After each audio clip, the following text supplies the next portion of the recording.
Tai komentaras apie rungtynės koks būtų?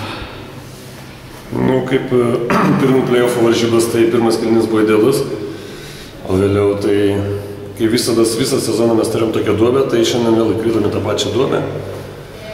Ir čia neusibaigė blogai. O kas lėmė pergalę? Nu, pergalę lėmė tas, kad kovojom iki galo.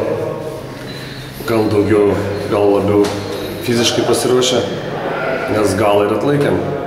Po tokios duobės sunku išlipti, bet mes tą padarėm. O kokių klaidų reikės Marijampolėje vengti, kad pratęs tą pergalių seriją? Klaidų nežinau. Reikės Marijampolėje sutvarkyti su gautais kamuoliais. Šiandien po mūsų krepšių labai daug pasiėmė. Bandysim stumdytis, mažinti skaičių. Aišku, kaip visada klaidas. Ir reikia susitvarkyti su nervais. Kaip pavyko taip galingai šitas rungtynės pradėti? Nu, mes jau kaip ir ruošiamės, visai nemažai, aišku, ir Marijampolė ruošias, bet nežinau, taip labai susikoncentravom iš pradžių tikrai tiek gynyba, tiek puolimas kamuolys vaikščio labai gerai. Nežinau, pirmas sakau, kėlinys idealus.